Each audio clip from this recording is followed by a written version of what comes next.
ലോകത്തിലെ സമാധാനം കാത്തു സൂക്ഷിക്കേണ്ട ഐക്യരാഷ്ട്രസഭ തന്നെ ഒരു ആണവായുധ പ്രയോഗത്തിന് തയ്യാറെടുക്കുകയാണോ?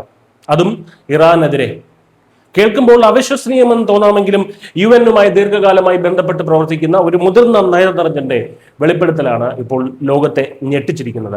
ഐക്യരാഷ്ട്രസഭയിലെ പാട്രിയോട്ടിക് വിഷൻ ഓർഗനൈസേഷന്റെ PVAയുടെ പ്രധാന പ്രതിനിധിയായിരുന്ന മുഹമ്മദ് സഫയാണ് ഈ ഞെട്ടിക്കുന്ന ആരോപണം ഉന്നയിച്ച് തന്റെ പദവി രാജിവെച്ചത്.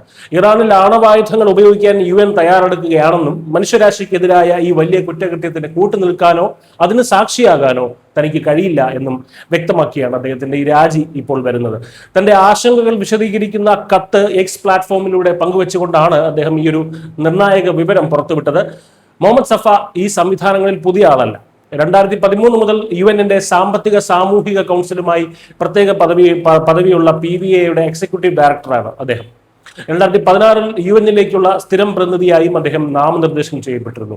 അദ്ദേഹം UNന്റെ ഔദ്യോഗിക നയരൂപീകരണ സമിതിയിലെ അംഗമല്ലെങ്കിലും ഒരു ദശാബ്ദത്തിലേറെയായി UN സംവിധാനങ്ങളുമായി ചേർന്ന് പ്രവർത്തിക്കുന്ന ഒരാളുടെ വെളിപ്പെടുത്തൽ എന്ന നിലയിൽ ഈ ആരോപണങ്ങൾക്ക് വലിയ ഗൗരവമുണ്ട്.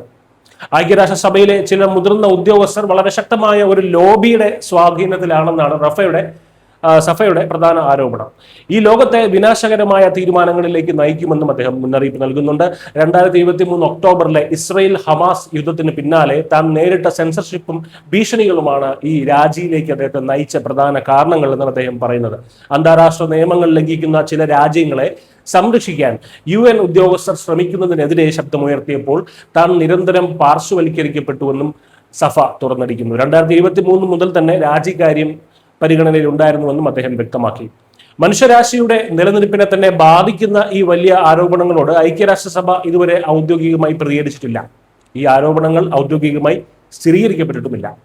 എന്നാൽ സമാധാനത്തിന്റെ കാവലാളായ UNനെതിരെ ഉയർന്ന ഈ വെളിപ്പെടുത്തൽ വരും ദിവസങ്ങളിൽ ലോകമെമ്പാടും വലിയ ചർച്ചകൾക്കും നയതന്ത്ര കോലാഹലങ്ങൾക്കുമൊക്കെ വഴിവെക്കുമെന്നുള്ള കാര്യം ഉറപ്പാണ്.